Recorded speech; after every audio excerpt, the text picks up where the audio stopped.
शहर कैसे बने? बंदरगाह, किले और सेवाओं के केंद्र। 18वीं सदी तक मद्रास, कलकत्ता और बम्बई महत्वपूर्ण बंदरगाह बन चुके थे। यहाँ जो आबादियाँ बसीं वे चीज़ों के संग्रह के लिए काफ़ी उपयोगी साबित हुईं। ईस्ट इंडिया कंपनी ने अपने कारखाने यानी वाणिज्यिक कार्यालय इन्हीं बस्तियों में बनाए और यूरोपीय कंपनियों के बीच प्रतिस्पर्धा के कारण सुरक्षा के उद्देश्य से इन बस्तियों की किलेबंदी कर दी। मद्रास में फोर्ट सेंट जॉर्ज, कलकत्ता में फोर्ट विलियम और बम्बई में फोर्ट ये इलाके ब्रिटिश आबादी के रूप में जाने जाते थे। यूरोपीय व्यापारियों के साथ लेन देन चलाने वाले भारतीय व्यापारी, कारीगर और कामगार इन किलों के बाहर अलग बस्तियों में रहते थे। यूरोपियों और भारतीयों के लिए शुरू से ही अलग क्वार्टर बनाए गए थे। उस समय के लेखन में उन्हें व्हाइट टाउन, गोरा शहर और ब्लैक टाउन, काला शहर के नाम से उद्धृत किया जाता था। राजनीतिक सत्ता अंग्रेजों के हाथ में आ जाने के बाद यह नस्ली फर्क और भी तीखा हो गया। जैसा कि आज भी पश्चिमी देशों में देखा जाता है, गोरे काले का इतिहास बहुत पुराना है, कितना भेदभाव है, यहाँ भी उस चीज़ का बीज बो दिया गया था उस समय। चित्र 7, कलकत्ता में ओल्ड फोर्ट घाट, टॉमस एवं विलियम डेनियल का उत्कीर्ण चित्र, 1787। ओल्ड फोर्ट पानी के किनारे बनाया गया था। कंपनी का माल यहीं उतारा जाता था। स्थानीय लोग यहाँ नहाने धोने के लिए आते थे। 19वीं सदी के मध्य में रेलवे के फैलते नेटवर्क के इन शहरों को शेष भारत से जोड़ दिया। नतीजा यह हुआ कि जहाँ से कच्चा माल और मजदूर आते थे, ऐसे देहाती और दूर दराज इलाकों भी इन बंदरगाह शहरों से गहरे तौर पर जुड़ने लगे, क्योंकि कच्चा माल निर्यात के लिए इन शहरों में आता था और सस्ते श्रम की कोई कमी नहीं थी, इसलिए वहाँ कारखाने लगाना आसान था। 1850 के दशक के बाद भारतीय व्यापारियों और उद्यमियों ने बम्बई में सूती कपड़ा मिलें लगाईं। कलकत्ता के बाहरी इलाके में यूरोपियों के स्वामित्व वाली जूट मिलें खोली गईं। यह भारत में आधुनिक औद्योगिक विकास की शुरुआत थी। हालांकि कलकत्ता, बम्बई और मद्रास इंग्लिश कारखानों के लिए कच्चा माल भेजते थे और पूंजीवाद जैसी आधुनिक आर्थिक ताकतों के बल पर मजबूती से सामने आ चुके थे। लेकिन उनकी अर्थव्यवस्था मुख्य रूप से फैक्ट्री उत्पादन पर आधारित नहीं थी। इन शहरों की ज़्यादातर कामकाजी आबादी उस श्रेणी से आती थी जिसे अर्थशास्त्री तृतीय क्षेत्र अर्थात टर्शियरी सेक्टर या सेवा क्षेत्र कहते हैं। उस समय यहाँ सही मायनों में केवल 2 औद्योगिक शहर थे, एक कानपुर, दूसरा जमशेदपुर। कानपुर में चमड़े की चीज़ें, ऊनी और सूती कपड़े बनते थे, जबकि जमशेदपुर स्टील उत्पादन के लिए विख्यात था। भारत कभी भी एक आधुनिक औद्योगिक देश नहीं बन पाया, क्योंकि पक्षपातपूर्ण औपनिवेशिक नीतियों ने हमारे औद्योगिक विकास को आगे नहीं बढ़ने दिया। कलकत्ता, बम्बई और मद्रास बड़े शहर तो बने, लेकिन इससे औपनिवेशिक भारत की समूची अर्थव्यवस्था में कोई नाटकीय इजाफा नहीं हुआ। अच्छा, जहाँ तक बात करें इंडस्ट्रियलाइजेशन मतलब औद्योगिकरण का, अलग अलग देशों में आया, औद्योगिकरण हुआ, लेकिन हमारे देश में अभी तक मुझे जहाँ तक लगता है सही तरीके से औद्योगिकीकरण नहीं हुआ। औद्योगिकरण जैसे ही होगा, ये बेरोजगारी वाली समस्या अपने आप ही कम हो जाएगी। चित्र 8 तथा 9 को देखिए। सड़कों पर होने वाली उन गतिविधियों पर ध्यान दीजिए जिन्हें डेनियल बंधु चित्र में दर्शाना चाहते हैं। इन गतिविधियों में 18वीं सदी के आखिर में कलकत्ता की सड़कों के सामाजिक जीवन के बारे में क्या पता चलता है। एक नया शहरी परिवेश। औपनिवेशिक शहर नए शासकों की वाणिज्यिक संस्कृति को प्रतिबिंबित करते थे। राजनीतिक सत्ता और संरक्षण भारतीय शासकों के स्थान पर ईस्ट इंडिया कंपनी के व्यापारियों के हाथ में जाने लगा। दुभाषिए, बिचौलिए, व्यापारी और माल आपूर्तिकर्ता के रूप में काम करने वाले भारतीयों का भी इन नए शहरों में एक महत्वपूर्ण स्थान था। नदी या समुद्र के किनारे आर्थिक गतिविधियों से गोदियों और घाटियों का विकास हुआ। समुद्र किनारे गोदाम, वाणिज्यिक कार्यालय, जहाजरानी उद्योग के लिए बीमा एजेंसियां, यातायात डिपो और बैंकिंग संस्थानों की स्थापना होने लगी। कंपनी के मुख्य प्रशासकीय कार्यालय समुद्र तट से दूर बनाए गए। कलकत्ता में स्थित राइटर्स बिल्डिंग इसी तरह का एक दफ्तर हुआ करती थी। यहाँ राइटर्स का आशय क्लर्कों से था। यह ब्रिटिश शासन में नौकरशाही के बढ़ते कद का संकेत था। किले की चारदीवारी के आसपास यूरोपीय व्यापारियों और एजेंटों ने यूरोपीय शैली के महलनुमा मकान बना लिए थे। कुछ ने शहर को की सीमा से सटे उपशहरी सब अर्बन मुफस्सिल इलाकों में बगीचा घर गार्डन हाउस बना लिए थे। शासक वर्ग के लिए नस्ली विभेद पर आधारित क्लब, रेसकोर्स और रंगमंच भी बनाए गए। चित्र 8 दी ओल्ड कोर्ट हाउस और राइटर्स बिल्डिंग, टॉमस एवं विलियम डेनियल 1786। दाएं हाथ पर कोर्ट हाउस, न्यायालय परिसर के खुले तोरण पथ वाले बरामदे और लंबे खंभों को 1792 में ढहा दिया गया था। इसके बगल में राइटर्स बिल्डिंग खड़ी है, जहां ईस्ट इंडिया कंपनी के कर्मचारी, जिन्हें भारत में आने पर राइटर्स कहा जाता था, रहते थे। बाद में यह इमारत सरकारी कार्यालय बना दी गई। बड़ी सी बिल्डिंग जिसके आसपास बहुत सारे लोग दिखाई दे रहे हैं। अच्छा, घोड़ा गाड़ी चल रही है, बग्घी कहा जाता था, और एक पालकी भी जाती हुई दिखाई दे रही है चित्र में।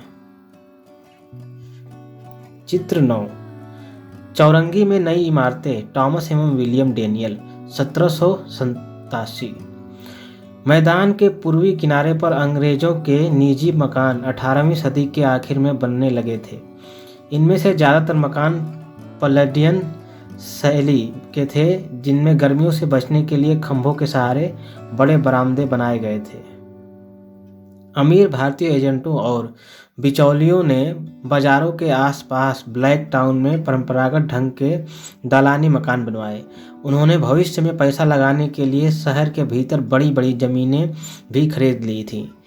अपने अंग्रेज स्वामियों को प्रभावित करने के लिए वे त्योहारों के समय रंगीन दावतों का आयोजन करते थे। समाज में अपनी हैसियत साबित करने के लिए उन्होंने मंदिर भी बनवाए। मजदूर वर्ग के लोग अपने यूरोपीय और भारतीय स्वामियों के लिए खानसामा, पालकी वाहक, गाड़ीवान, चौकीदार, पोर्टर और निर्माण व गोदी मजदूर के रूप में विभिन्न सेवाएं उपलब्ध कराते थे। वे शहर के विभिन्न इलाकों में कच्ची झोपड़ियों में रहते थे। चित्र 10 द मार्बल पैलेस, संगमरमर का महल, कलकत्ता। यह नए शहरी संभ्रांत वर्ग के किसी भारतीय परिवार द्वारा बनाई गई सबसे भव्य इमारतों में से एक थी। 19वीं सदी के मध्य में औपनिवेशिक शहर का स्वरूप और भी बदल गया। 1857 के विद्रोह के बाद भारत में अंग्रेजों का रवैया विद्रोह की लगातार आशंका से तय होने लगा था। उनको लगता था कि शहरों की और अच्छी तरह हिफाजत करना जरूरी है और अंग्रेजों को देशियों अर्थात नेटिव्स के खतरे से दूर ज़्यादा सुरक्षित व पृथक बस्तियों में रहना चाहिए। नेटिव मतलब कि यहाँ के लोग, जो पारंपरिक लोग यहाँ के हैं, वही। पुराने कस्बों के इर्द गिर्द चरागाहों और खेतों को साफ कर दिया गया। सिविल लाइन्स के नाम से नए शहरी इलाके विकसित किए गए। सिविल लाइन्स में केवल गोरों को बसाया गया। छावनियों को भी सुरक्षित स्थानों के रूप में विकसित किया गया। अच्छा, सिविल लाइन्स लगभग हर बड़े शहर में आपको एक दिखाई देगा। मैं एक बार इलाहाबाद गया था तो देखा था कि हाँ, सिविल लाइन्स के नाम से एक स्थान है। छावनियों में यूरोपीय कमान के अंतर्गत भारतीय सैनिक तैनात किए जाते थे। ये इलाके मुख्य शहर से अलग लेकिन जुड़े हुए होते थे।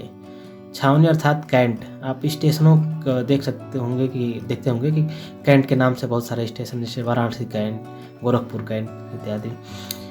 चौड़ी सड़कों, बड़े बगीचों में बने बंगलों, बैरकों, परेड मैदान और चर्च आदि से लैस ये छावनियां यूरोपीय लोगों के लिए एक सुरक्षित आश्रय स्थल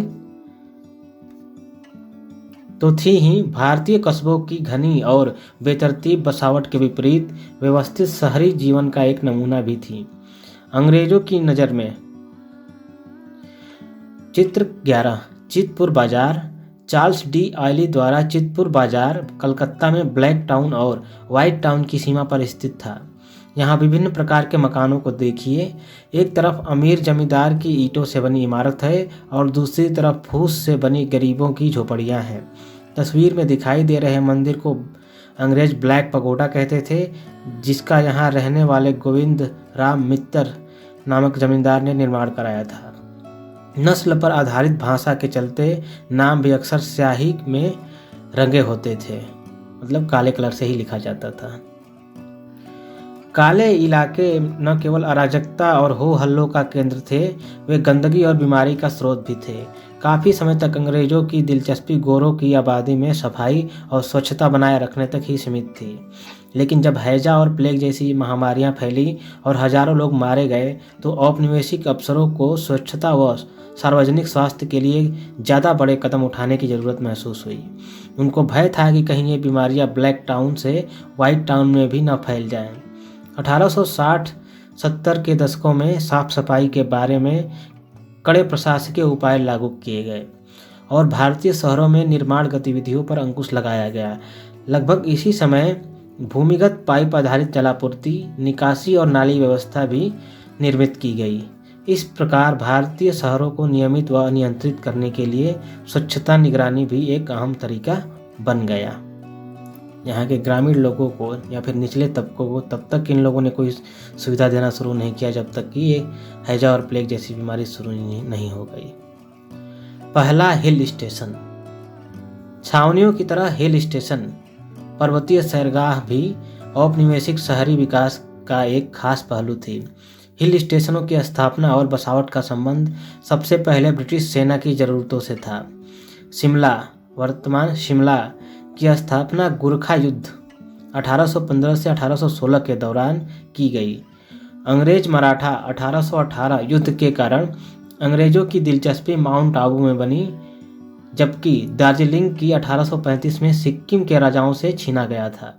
ये हिल स्टेशन फौजियों को ठहराने, सरहद की चौकसी करने और दुश्मन के खिलाफ हमला बोलने के लिए महत्वपूर्ण स्थान थे। भारतीय पहाड़ों की मृदु और ठंडे जलवायु को फायदे की चीज़ माना जाता था, खास तौर से इसलिए कि अंग्रेज गर्म मौसम को बीमारियां पैदा करने वाला मानते थे। उन्हें गर्मियों के कारण हैजा और मलेरिया की सबसे ज़्यादा आशंका रहती थी। वे फौजियों को इन बीमारियों से दूर रखने की पूरी कोशिश करते थे।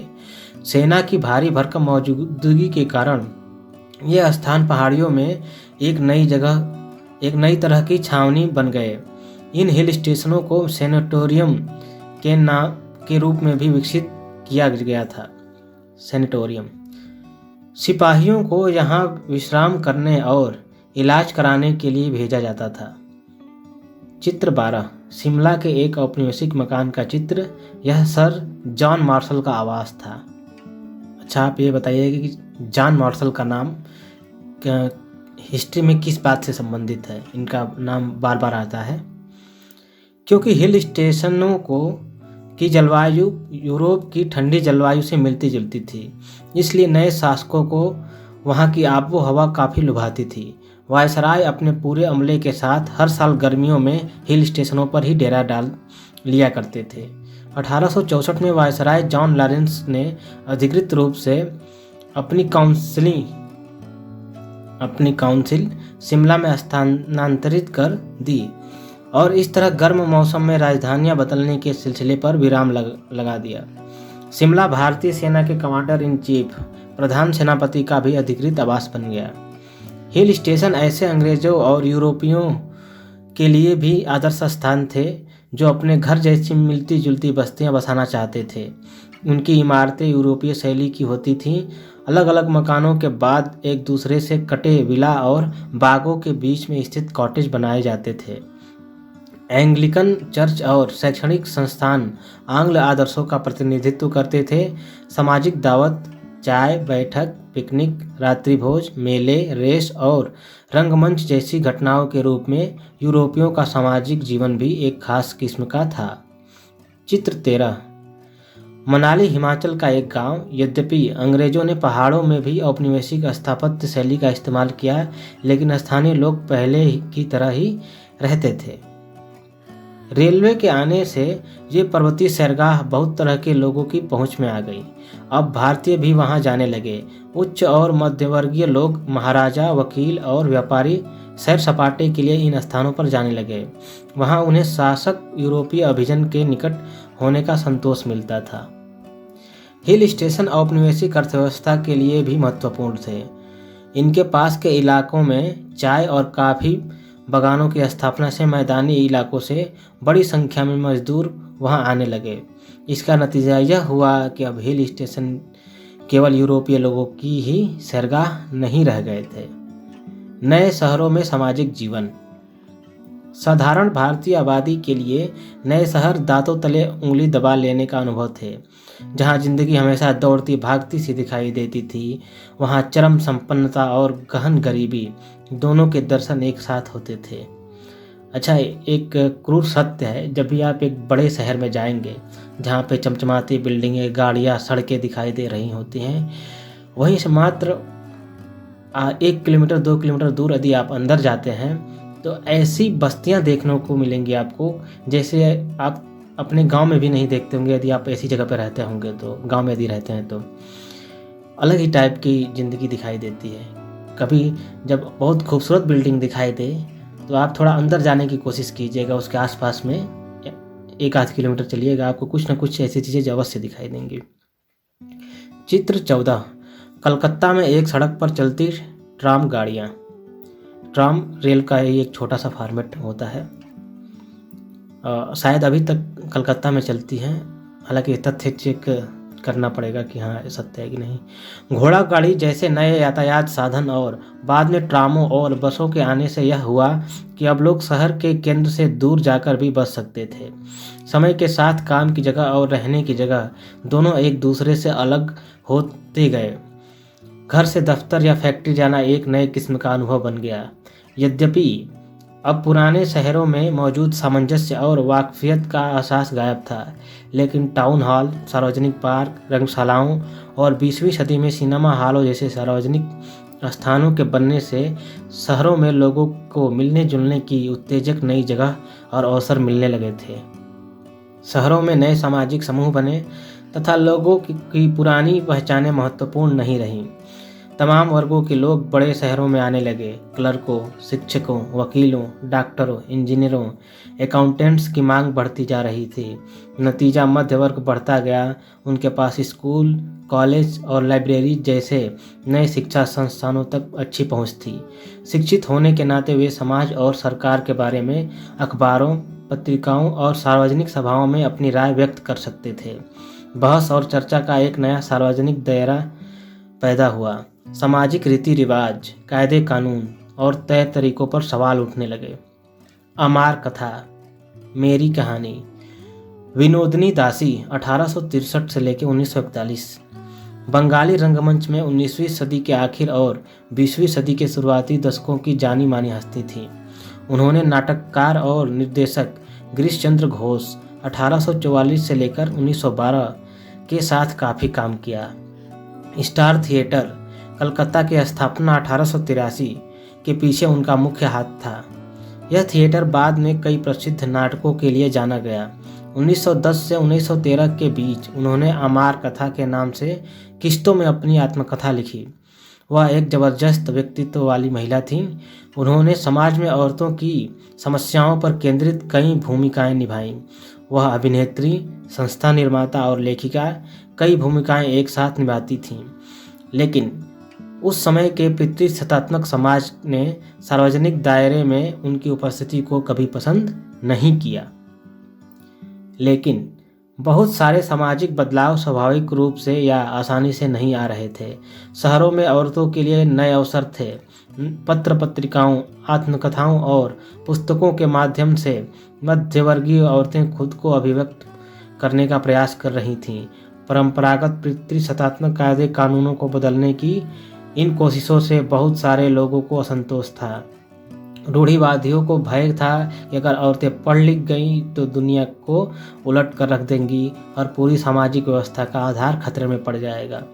यहाँ तक कि महिलाओं की शिक्षा का समर्थन करने वाले सुधारक भी औरतों को माँ और पत्नी की परंपरागत भूमिकाओं में ही देखते थे और चाहते थे कि वे घर की चार दीवारी के भीतर ही रहें। समय बीतने के साथ सार्वजनिक स्थानों पर महिलाओं की उपस्थिति बढ़ने लगी। वे नौकरानी और फैक्ट्री मजदूर, शिक्षिका, रंगकर्मी और फिल्म कलाकार के रूप में शहर के नए व्यवसायों में दाखिल होने लगीं। लेकिन ऐसी महिलाओं को लंबे समय तक सामाजिक रूप से सम्मानित नहीं माना जाता था, जो घर से निकलकर सार्वजनिक स्थानों में जा रही थीं। परंपराएं हमेशा तोड़ी जाती हैं, रूढ़िवादी लोग हमेशा रहते हैं। ये एक सामाजिक ढर्रा है जो हमेशा चला आता है। आज भी आप अपने आसपास में देखेंगे तो कुछ लोगों को पाएंगे, अपने मित्रों में ही तलाश कीजिएगा, पाएंगे कि कुछ लोग रूढ़िवादी विचार रखते हैं कि नहीं, ये चीज़ जैसी थी वैसी रखनी चाहिए, हम नहीं बदलेंगे, पता नहीं क्या हो जाएगा। और कुछ लोग हमेशा से ही वो बदलाव के ही हिमायती रहते हैं कि हाँ, कुछ बदलाव होना चाहिए, ये गलत है, इक्वलिटी आनी चाहिए। शहरों में मेहनतकश गरीबों या कामगारों का एक नया वर्ग उभर रहा था। ग्रामीण इलाकों के गरीब रोजगार की उम्मीद में शहरों की तरफ भाग रहे थे। कुछ लोगों को शहर पर नए अवसरों का स्रोत दिखाई देते थे, कुछ को एक भिन्न जीवन शैली का आकर्षण खींच रहा था। उनके लिए यह एक ऐसी चीज़ थी जो उन्होंने पहले कभी नहीं देखी थी। शहर में जीने की लागत पर अंकुश रखने के लिए ज़्यादातर पुरुष प्रवासी अपना परिवार गांव में छोड़कर आते थे। शहर की जिंदगी एक संघर्ष थी। नौकरी पक्की नहीं थी, खाना महंगा था, रिहायश का खर्चा उठाना मुश्किल था। फिर भी गरीबों ने वहाँ प्रायः अपनी एक अलग जीवंत शहरी संस्कृति रच ली थी। वे धार्मिक त्योहारों, तमाशों अर्थात लोक रंगमंच और स्वांग आदि में उत्साहपूर्वक हिस्सा लेते थे, जिनमें ज़्यादातर उनके भारतीय और यूरोपीय स्वामियों का मजाक उड़ाया जाता था। आप इस पंक्ति से समझ सकते हैं कि ये धारणा नई नहीं है कि अपने जो भी स्वामी है, मतलब जो भी रूल कर रहा है, एक तरीके से गवर्नमेंट में है, उसका खिल्ली उड़ाया जाता है। ये शुरुआत से ही हो रहा है और ये हमेशा होते रहना चाहिए। एक हेल्दी प्रक्रिया होती है और ख़राब तरीके से इसे नहीं लेना चाहिए। हालांकि मुझे लगता है कि हाल के वर्षों में ये चीज़ें कम होती जा रही हैं। चित्र 15 19वीं सदी के आखिर की एक काली घट पेंटिंग। स्त्री सत्ता के बारे में पुरुषों की बेचैनी का अक्सर एक ऐसी तस्वीर के जरिए दर्शाया जाता था जिसमें औरत एक जादूगरनी के भेष में आदमी को भेड़ बना देती है। जैसे जैसे औरतें पढ़ लिख कर अपने घर की चारदीवारी से निकलने लगीं, लोकप्रिय तस्वीरों में औरतों का ऐसी छवियाँ खूब दिखाई देने लगीं। आप देख सकते हैं एक आदमी जानवर बना पड़ा हुआ है, महिला ने बनाया है। हमें लगता है कि ये अवश्य ही यूरोप से आया होगा, क्योंकि भारतीय संस्कृति में आप गहनता से अध्ययन करेंगे तो आप पाएंगे कि हजारों साल पहले, यदि हम मुगलों से पहले की भी बात करें, तो महिलाओं के लिए एक इक्वलिटी की भावना थी, उन्हें पढ़ाया लिखाया जाता था। वो समय के साथ साथ चीज़ें बदल गई और यूरोप में एक खास तौर पे क्रिश्चियंस में वहाँ पे ऐसा था कि विच कहा जाता था, जादूगरनी कहा जाता था, जो भी स्त्रियाँ ज़्यादा पढ़ लिख लेती थी। और अधिकतर बार आप देखेंगे, कोई कहानी पढ़ेंगे तो उसमें मार दिया जाता था, विच कह के मार देते थे लोग। चर्चा कीजिए, आपके निवास स्थान से सबसे नज़दीक पड़ने वाला रेलवे स्टेशन कौन सा है। पता लगाइए कि उसका निर्माण कब कराया गया और उसे माल ढुलाई के लिए बनाया गया था या सवारी यातायात के लिए। अन्य लोगों से पूछिए कि वे उस स्टेशन के बारे में क्या जानते हैं। आप स्टेशन पर कितनी बार जाते हैं और क्यों। मछुआरों की नज़र। स्रोत 2। यह 20वीं सदी की शुरुआत में जेलेपाड़ा मछुआरों के क्वार्टर कलकत्ता के लोगों में प्रचलित एक स्वांग का हिस्सा है। दिल में एक भावना से कलकत्ता में आया, कैसन कैसन मजा हम हिया देखने पाया। हरि समाज, ब्रह्म समाज, गिरजा मस्जिद, एक लोटा में मिलता दूध पानी सब चीज, छोटा बड़ा आदमी सब बाहर करके दांत झापड़ मार के बोलता है अंग्रेजी में बात। पृथक्करण, नगर नियोजन और भवन निर्माण, चौथी हेडिंग है। यद्यपि मद्रास, कोलकाता और बम्बई तीनों औपनिवेशिक शहर पहले के भारतीय कस्बों और शहरों से अलग थे, लेकिन उनमें कुछ साझे तत्व थे। उनके भीतर कुछ अनूठी बातें पैदा हो चुकी थीं। इनकी जांच करने पर औपनिवेशिक शहरों के बारे में हमारी समझ में निश्चय ही इजाफा होगा। मद्रास में बसावट और पृथक्करण। कंपनी ने अपनी व्यापारिक गतिविधियों का केंद्र सबसे पहले पश्चिमी तट पर सूरत के सुस्थापित बंदरगाह को बनाया था।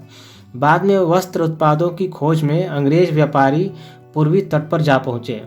1639 में उन्होंने मद्रास पट्टम में एक व्यापारिक चौकी बनाई। इस बस्ती को स्थानीय लोग चेनापट्टनम कहते थे। कंपनी ने वहाँ बसने का अधिकार स्थानीय तेलुगु सामंतों, कालाहस्ती के नायकों से खरीदा था, जो अपने इलाके में व्यापारिक गतिविधियों को बढ़ाना चाहते थे। फ्रेंच ईस्ट इंडिया कंपनी के साथ प्रतिद्वंदिता 1746 से लेकर 63 के कारण अंग्रेजों को मद्रास की किलेबंदी करनी पड़ी और अपने प्रतिनिधियों को ज़्यादा राजनीतिक व प्रशासकीय जिम्मेदारियां सौंप दी। 1761 में फ्रांसीसियों की हार के बाद मद्रास और सुरक्षित हो गया। वह एक महत्वपूर्ण व्यावसायिक शहर के रूप में विकसित होने लगा। यहाँ अंग्रेजों का वर्चस्व और भारतीय व्यापारियों की कमतर हैसियत साफ दिखाई देती थी। फोर्ट सेंट जॉर्ज किला व्हाइट टाउन का केंद्रक बन गया, जहाँ ज़्यादातर यूरोपीय रहते थे। दीवारों और बुर्जों ने इसे एक खास किस्म की घेरेबंदी का रूप दे दिया। बुर्ज मतलब कि छज्जा जो बाहर हिस्सा निकला रहता है। किले के भीतर रहने का फैसला रंग और धर्म के आधार पर किया जाता था। कंपनी के लोगों को भारतीयों के साथ विवाह करने की इजाज़त नहीं थी। यूरोपीय ईसाई होने के कारण डच और पुर्तगालियों को वहां रहने की छूट थी। प्रशासकीय और न्यायिक व्यवस्था की संरचना भी गोरों के पक्ष में थी। संख्या की दृष्टि में कम होते हुए भी यूरोपीय लोग शासक थे और मद्रास का विकास शहर में रहने वाले मुट्ठी भर गोरों की जरूरतों और सुविधाओं के हिसाब से किया जा रहा था। ब्लैक टाउन किले के बाहर विकसित हुआ। इस आबादी को भी सीधी कतारों में बसाया गया था, जो कि औपनिवेशिक शहरों की विशिष्टता थी। लेकिन 18वीं सदी के पहले दशक के मध्य में उसे ढहा दिया गया ताकि किले के चारों तरफ एक सुरक्षा क्षेत्र बनाया जा सके। इसके बाद उत्तर की दिशा में दूर जाकर एक नया ब्लैक टाउन बसाया गया। इस बस्ती में बुनकरों, कारीगरों, बिचौलियों और दुभाषियों को रखा गया था, जो कंपनी के व्यापार में महत्वपूर्ण भूमिका निभाते थे। चित्र 16 मद्रास का नक्शा। फोर्ट सेंट जॉर्ज के इर्द गिर्द बना व्हाइट टाउन बाएं सिरे पर तथा पुराना ब्लैक टाउन दाहिने सिरे पर फोर्ट सेंट जॉर्ज घेरे में स्थित है। ध्यान से देखिए कि ब्लैक टाउन को किस तरह बसाया गया था। आप देख सकते हैं फोर्ट की प्लानिंग खूबसूरत तरीके से की गई है। हालांकि ब्लैक टाउन को एक हैफाजार्ड मैनर में एक ऐसे कोने में बसाया गया है जिसे मतलब आसानी से बीच में ना आ सके, इस तरीके से ऐसा व्यवस्थित दिख रहा है। चित्र 17 ब्लैक टाउन मद्रास का एक हिस्सा, टॉमस एवं विलियम डेनियल द्वारा चित्रित, ओरिएंटल सीनरी में प्रकाशित डेनियल के एक रेखाचित्र पर आधारित। 1798 पुराने ब्लैक टाउन को ढहाकर यह खुला मैदान तैयार किया गया था। मूल रूप से इसे गोलीबारी में सुविधा के लिए साफ किया गया था, लेकिन बाद में हरे मैदान के रूप में छोड़ दिया गया। क्षितिज पर आप किले से दूर विकसित हो रहे नए ब्लैक टाउन की झलक देख सकते हैं। नया ब्लैक टाउन परंपरागत भारतीय शहरों जैसा था। वहाँ मंदिर और बाजार के इर्द गिर्द रिहायशी मकान बनाए गए थे। शहर के बीच से गुजरने वाली आड़ी टेढ़ी संकरी गलियों में अलग अलग जातियों के मोहल्ले थे। चिंताद्रिपेट इलाका केवल बुनकरों के लिए था। वाशरमेन पेट में रंगसाज और धोबी रहते थे। रोयापुरम में ईसाई मल्लाह रहते थे जो कंपनी के लिए काम करते थे। पेठ एक तमिल शब्द है जिसका मतलब होता है बस्ती, जबकि पूरम शब्द गांव के लिए इस्तेमाल किया जाता है। ये तो संस्कृत शब्द लगता है पूरम। मद्रास को बहुत सारे गांवों को मिलाकर विकसित किया गया था। यहाँ विविध समुदायों के लिए अवसरों और स्थानों का प्रबंध था। नाना प्रकार के आर्थिक कार्य करने वाले कई समुदाय आए और मद्रास में ही बस गए। दुबास ऐसे भारतीय लोग थे जो स्थानीय भाषा और अंग्रेजी दोनों को बोलना जानते थे। दुभाषिया वे एजेंट और व्यापारी के रूप में काम करते थे और भारतीय समाज पर गोरों के बीच मध्यस्थ की भूमिका निभाते थे। वे संपत्ति इकट्ठा करने के लिए और सरकार में अपनी पहुंच का इस्तेमाल करते थे। ब्लैक टाउन में परोपकारी कार्यों और मंदिरों को संरक्षण प्रदान करने से समाज में उनकी शक्तिशाली स्थिति स्थापित होती थी। शुरुआत में कंपनी के तहत नौकरी पाने वालों में लगभग सारे वेल्लालार होते थे। यह एक स्थानीय ग्रामीण जाति थी जिसने ब्रिटिश शासन के कारण मिले नए मौकों का बढ़िया फायदा उठाया। 19वीं सदी में अंग्रेजी शिक्षा के प्रसार में ब्राह्मण भी शासकीय महकमों में इसी तरह के पदों के लिए जोर लगाने लगे। तेलुगु कोमाटी समुदाय एक ताकतवर व्यावसायिक समूह था जिसका शहर के अनाज व्यवसाय पर नियंत्रण था। 18वीं सदी से गुजराती बैंकर भी यहाँ मौजूद थे। पेरियार और वन्नियार गरीब कामगार वर्ग में ज़्यादा थे। आरकोट के नवाब पास से स्थित ट्रिप्लिकेन में जा बसे थे, जो एक अच्छी खासी मुस्लिम आबादी का केंद्र बन गया। इससे पहले माइलापुर और ट्रिप्लिकेन हिंदू धार्मिक केंद्र थे, जहां अनेक ब्राह्मणों को भरण पोषण मिलता था। सांथोम और वहां का गिरजा रोमन कैथोलिक समुदाय का केंद्र था। ये सभी बस्तियां मद्रास शहर का हिस्सा बन गईं। इस प्रकार बहुत सारे गांवों को मिला लेने से मद्रास दूर तक फैली अल्प सघन आबादी वाला शहर बन गया। इस बात पर यूरोपीय यात्रियों का भी ध्यान गया और सरकारी अफसरों ने भी उस पर टिप्पणी की। चित्र 18 पूनामाली रोड पर बना एक गार्डन हाउस, कॉलम पे टिका हुआ एक बिल्डिंग, छज्जा बाहर तक निकला हुआ है। जैसे जैसे अंग्रेजों की सत्ता मजबूत होती गई, यूरोपीय निवासी किले से बाहर जाने लगे। गार्डन हाउसेस, बगीचों वाले मकान सबसे पहले माउंट रोड और पूनामाली रोड, इन दो सड़कों पर बनने शुरू हुए। ये किले से छावनी तक जाने वाली सड़कें थीं। इस दौरान संपन्न भारतीय भी अंग्रेजों की तरह रहने लगे थे। परिणाम स्वरूप मद्रास के इर्द गिर्द स्थित गांवों की जगह बहुत सारे नए उपशहरी इलाकों ने ले ली। यह इसलिए संभव था क्योंकि संपन्न लोग परिवहन सुविधाओं की लागत वहन कर सकते थे। गरीब लोग अपने काम की जगह से नज़दीक पड़ने वाले गांवों में बस गए। मद्रास के बढ़ते शहरीकरण का परिणाम यह था कि इन गांवों के बीच वाले शहर के भीतर आ गए। इस तरह मद्रास एक अर्धग्रामीण सा शहर दिखने लगा। एक देहाती शहर। स्रोत 3 मद्रास के बारे में इंपीरियल गजेटियर 1908 में छपे इस अंश को पढ़िए। बेहतर यूरोपीय आवास के परिसरों के बीच बनाए जाते हैं, जिससे उनकी छवि लगभग पार्क जैसी बन जाती है और उनके बीच तकरीबन गांव की तर्ज पर चावल के खेत आते जाते रहते हैं। यहाँ तक कि ब्लैक टाउन और ट्रिप्लिकेन जैसी सबसे घनी आबादी वाली देसी बस्तियां में भी वैसी भीड़ भाड़ नहीं दिखती जैसी बहुत सारे दूर शहरों में दिखाई देती है। रिपोर्टों में लिखी बातों से अक्सर रिपोर्ट लिखने वाले के विचारों का पता चलता है। उपरोक्त वक्तव्य में लिखने वाला व्यक्ति किस तरह के शहरी भूदृश्य को बेहतर मानता है और वह किस तरह की बसावट को हेय दृष्टि से देख रहा है, क्या आप इन विचारों से सहमत हैं? कलकत्ता में नगर नियोजन। आधुनिक नगर नियोजन की शुरुआत औपनिवेशिक शहरों से हुई। इस प्रक्रिया में भूमि उपयोग और भवन निर्माण के नियमन के जरिए शहर के स्वरूप को परिभाषित किया गया। नियोजन का अर्थात होता है प्लानिंग। प्लान करके कि चीज़ें कहाँ कैसे, सड़कें किधर होंगी, किस टाइप की बिल्डिंगें किधर बनेंगी, किधर घर रहेगा, किधर दुकानें बनेंगी, इस टाइप की चीज़ें। इसका एक मतलब यह था कि शहरों में लोगों के जीवन को सरकार ने नियंत्रित करना शुरू कर दिया था।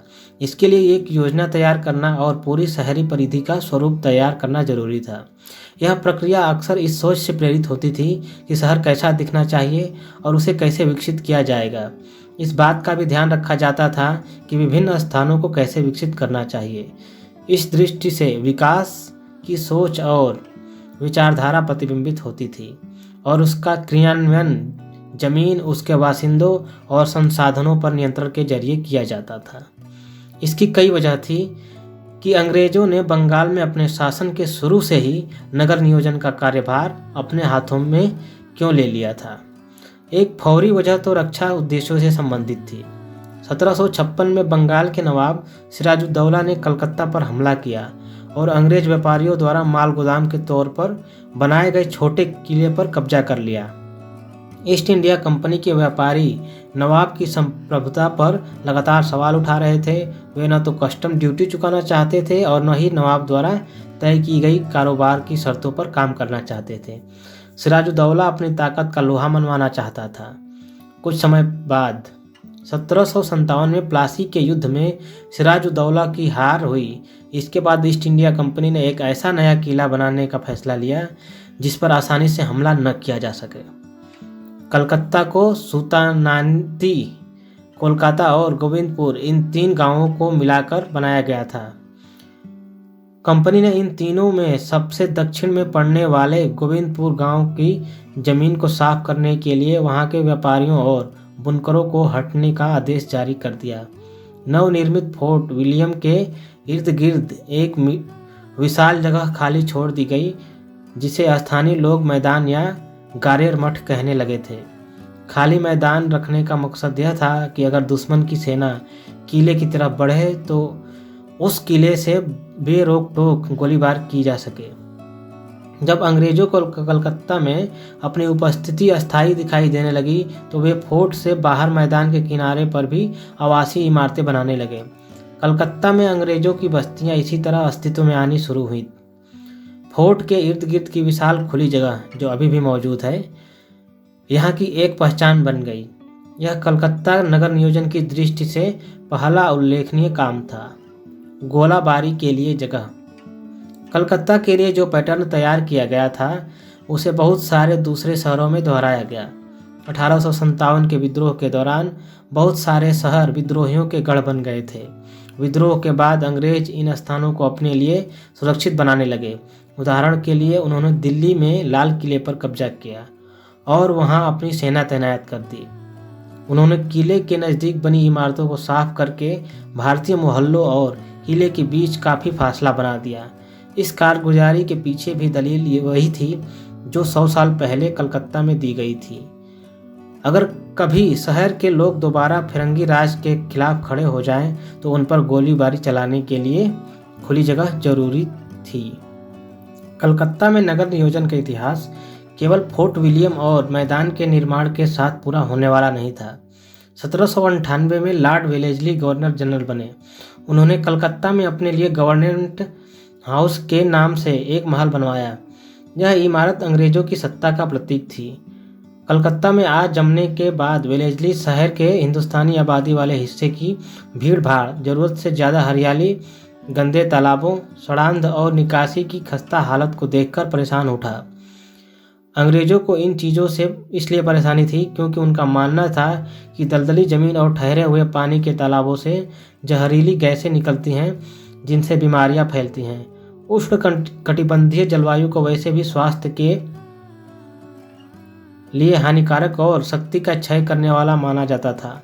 शहर को ज़्यादा स्वास्थ्यपरक बनाने का एक तरीका यह ढूंढा गया कि शहर में खुले स्थान छोड़े जाएं। वेलेस्ली ने 1803 में नगर नियोजन की आवश्यकता पर एक प्रशासकीय आदेश जारी किया और इस विषय में कई कमेटियों का गठन किया।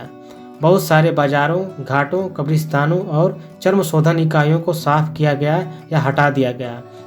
इसके बाद जन स्वास्थ्य एक ऐसा विचार बन गया जिसकी शहरों की सफाई और नगर नियोजन परियोजनाओं में बार बार दुहाई दी जाने लगी। चित्र 19 government house Calcutta. Charles de oily 1848। Governor general का निवास गवर्नमेंट हाउस में हुआ करता था, जिसे वेलेस्ली ने ब्रिटिश राज की भव्यता के प्रतीक के रूप में बनवाया था। खूबसूरत सी बिल्डिंग दिखाई दे रही है। चित्र 20 कलकत्ता में चितपुर रोड की तरफ जाते हुए रास्ते में पड़ने वाला एक बाजार शहर के स्थानीय समुदायों के लिए बाजार व्यावसायिक और सामाजिक दोनों तरह के विनिमय का स्थान था। यूरोप के लोग बाजार को देखकर आकर्षित भी होते थे, लेकिन उसे भीड़ भरा और गंदा भी मानते थे। हर तरह की गड़बड़ियों को नियंत्रित करने के लिए स्रोत 4 19वीं सदी की शुरुआत में अंग्रेजों को यह महसूस होने लगा कि सामाजिक जीवन के सभी आयामों को नियंत्रित करने के लिए अस्थायी और सार्वजनिक नियम बनाना जरूरी है। यहाँ तक कि निजी और इमारतों और सार्वजनिक सड़कों का निर्माण भी स्पष्ट रूप से संहिताबद्ध मानकों के अनुसार होना आवश्यक था। वेलेस्ली ने कलकत्ता मिंट्स 1803 में लिखा था, यह सरकार की बुनियादी जिम्मेदारी है कि वह इस विशाल शहर में सड़कों, नालियों और जलमार्गों में सुधार की एक समग्र व्यवस्था बनाकर तथा मकानों व सार्वजनिक भवनों के निर्माण व प्रसार के बारे में अस्थायी नियम बनाकर और हर तरह की गड़बड़ियों को नियंत्रित करने के अस्थायी नियम बनाकर यहाँ के निवासियों को स्वास्थ्य, सुरक्षा और सुविधा उपलब्ध कराए। वेलेस्ली की विदाई के बाद नगर नियोजन का काम सरकार की मदद से लॉटरी कमेटी 1817 ने जारी रखा। लॉटरी कमेटी को यह नाम इसलिए पड़ा क्योंकि नगर सुधार के लिए पैसों की व्यवस्था जनता के बीच लॉटरी बेचकर ही की जाती थी। इसका मतलब है कि 19वीं सदी के शुरुआती दशकों तक शहर के विकास के लिए पैसे की व्यवस्था करना अभी भी केवल सरकार की ही नहीं बल्कि संवेदनशील नागरिकों की जिम्मेदारी ही माना जाता था। लॉटरी कमेटी ने शहर का एक नया नक्शा बनवाया जिससे कलकत्ता की एक मुकम्मल तस्वीर सामने आ सके। कमेटी की प्रमुख गतिविधियों में शहर के हिंदुस्तानी आबादी वाले हिस्से में सड़क निर्माण और नदी किनारे से अवैध कब्जे हटाना शामिल था। अच्छा, इंटरेस्टिंग बात है कि उस शुरुआत से ही अवैध कब्जा शुरू हो गया था। आज भी ये बहुत बड़ी समस्या है सरकार के लिए। जगह जगह पे सरकारी कब्जाए गए हैं, ज़मीन कब्जाए गए हैं। रेलवे की ज़मीन तो भारत में सबसे ज़्यादा कब्जाई गई है। शहर के भारतीय हिस्सों को साफ सुथरा बनाने की मुहिम में कमेटी ने बहुत सारी झोपड़ियों को साफ कर दिया और मेहनतकश गरीबों को वहां से बाहर निकाल दिया। उन्हें कलकत्ता के बाहरी किनारों पर जगह दी गई। अगले कुछ दशकों में महामारी की आशंका से नगर नियोजन की अवधारणा को और बल मिला। 1817 में हैजा फैलने लगा और 1896 में प्लेग ने शहर को अपनी चपेट में ले लिया। चिकित्सा विज्ञान अभी इन बीमारियों की वजह स्पष्ट नहीं कर पाया था। सरकार ने उस समय के स्वीकृत सिद्धांत जीवन परिस्थितियों और बीमारियों के फैलाव के बीच सीधा संबंध होता है के अनुसार कार्यवाही की। इस सोच को द्वारकानाथ टैगोर और रुस्तम जी कोवासजी जैसे शहर के जाने माने हिंदुस्तानियों का समर्थन हासिल था। उन लोगों का मानना था कि कलकत्ता को और ज़्यादा स्वास्थ्यकर बनाना जरूरी है। घनी आबादी वाले इलाकों को अस्वच्छ माना जाता था क्योंकि वहाँ सूरज की रोशनी सीधे नहीं आ पाती थी और हवा निकासी का इंतजाम नहीं था। इसीलिए कामकाजी लोगों को झोपड़ियों या बस्तियों को निशाना बनाया गया। उन्हें तेजी से हटाया जाने लगा। मजदूर, फेरी वाले, कारीगर और बेरोजगार यानी शहर के गरीबों को एक बार फिर दूर वाले इलाकों में ढकेल दिया गया। बार बार आग लगने से भी निर्माण नियमन में सख्ती की जरूरत दिखाई दे रही थी। उदाहरण के लिए 1836 में इसी आशंका के चलते फूस की झोपड़ियों को अवैध घोषित कर दिया गया। मकानों में ईंट की छत को अनिवार्य बना दिया गया। वेलेस्ली ने सरकार की जिम्मेदारी को किस तरह परिभाषित किया है, इस भाग को पढ़िए और चर्चा कीजिए कि इन विचारों को लागू किया जाता तो उनसे शहर में रहने वाले भारतीयों पर क्या असर पड़ता। बस्ती बंगला और हिंदी का मतलब मूल रूप से मोहल्ला या बसावट हुआ करता था, लेकिन अंग्रेजों ने इस शब्द का अर्थ संकुचित कर दिया और उसे गरीबों की कच्ची झोपड़ियों के लिए इस्तेमाल किया जाने लगा। 19वीं सदी के आखिर में ब्रिटिश दस्तावेजों में बस्तियों को गंदी झोपड़पट्टियों के रूप में पेश किया जाने लगा। 19वीं सदी आते आते शहर में सरकारी दखलंदाजी और ज़्यादा सख्त हो चुकी थी। वो ज़माना लग चुका था जब नगर नियोजन को सरकार और निवासियों दोनों की साझा जिम्मेदारी माना जाता था। वित्त पोषण, फंडिंग सहित नगर नियोजन के सारे आयामों को सरकार ने अपने हाथों में ले लिया। इस आधार पर और ज़्यादा तेज़ी से झुग्गियों को हटाया जाने लगा और दूसरे इलाकों की कीमत पर ब्रिटिश आबादी वाले हिस्सों को तेज़ी से विकसित किया जाने लगा। स्वास्थ्यकर और अस्वास्थ्यकर के नए विभेद के सहारे व्हाइट और ब्लैक टाउन वाले नस्ली विभाजन को और बल मिला।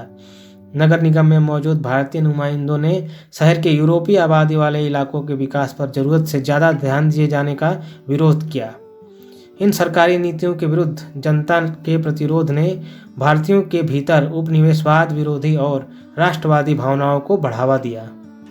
चित्र 21 लॉटरी कमेटी सुधारों के बाद कलकत्ता में यूरोपीय टाउन का एक भाग। यहाँ आप विशाल परिसरों में यूरोपीय मकान देख सकते हैं। जे साल्च द्वारा बनाई गई योजना से 1825 सुव्यवस्थित नगर दिखाई दे रहा है। सारी चीज़ें एक सजे हुए ढंग में दिखाई दे रही है। बीच बीच में पार्क वगैरह के हिस्से भी दिखाई दे रहे हैं। जैसे जैसे ब्रिटिश साम्राज्य फैला, अंग्रेज कलकत्ता, बम्बई और मद्रास जैसे शहरों को शानदार शाही राजधानियों में तब्दील करने की कोशिश करने लगे। उनकी सोच से ऐसा लगता था मानो शहरों की भव्यता से ही शाही सत्ता का ताकत प्रतिबिंबित होता है। आधुनिक नगर नियोजन में ऐसे हर चीज को शामिल किया गया जिसके प्रति अंग्रेज अपनेपन का दावा करते थे। तर्कसंगत क्रम व्यवस्था, सटीक क्रियान्वयन, पश्चिमी सौंदर्यात्मक आदर्श, शहरों का साफ और व्यवस्थित नियोजित सुंदर होना जरूरी था। चित्र 22 कलकत्ता की एक बस्ती। आप देख सकते हैं कि सभी छत जो दिखाई दे रहे हैं, लगभग सभी मकानों के छत एक जैसे लगभग दिखाई दे रहे हैं।